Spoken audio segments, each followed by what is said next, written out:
Welcome to Vocabulary Wednesday. My name is Chris with Magoosh. It's a little bit dark in here, so I think the picture's kind of a little bit blurry, but it's me. I'm here, and I've got words for you today. Harbinger is the first one. So Harbinger is something that foretells the coming of another thing. It sort of announces, oh, if we see this or if this happens, something will follow. So you see clouds moving into the horizon, big, billowy, grayish clouds. Those are clouds are a harbinger for rain. Using the weather metaphor, spring. What are harbingers for spring? I imagine chirping birds, I imagine little flowers blooming here and there. And so we know that, spring is around the corner. Now, if you're studying all these words and all this GRE prep, you can say, oh, these are all harbingers for my college application, or even college itself, because it shows that college is probably right around the corner. Stupefy.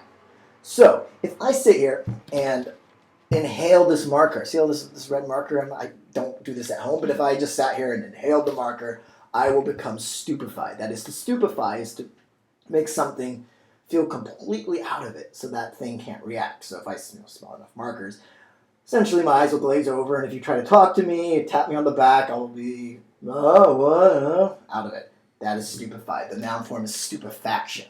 So a big fun word there. Next in this theme, and as you'll notice, this theme is called Falling Through the Cracks, and that just means that these are random words that have never been part of Vocab Wednesday, but they're not necessarily drawn together with a specific theme. That's why besotted, which means to be infatuated with, to be in love with, has nothing to do with stupefied or harbinger. Now, when you think of context for besotted, many people are besotted with other people. They are infatuated with someone, they have a little crush on someone. But in the GRE landscape, maybe one author was besotted with the other's style and tried to mimic him in every phrase, something like that. Okay, there's besotted, and finally decry. Doesn't mean to cry, but it means to speak out angrily against something. So if you're in opposition to something and say, I strongly, fundamentally believe that this is wrong, I am going to decry this practice.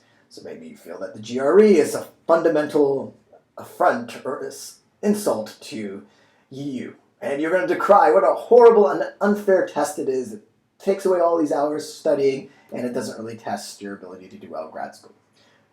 Again, we don't all decry about the same thing, and hopefully you don't decry about lack of words, because we got plenty of words here and more on our site. Check us out at gre.magoosh.com, and I'll see you next week.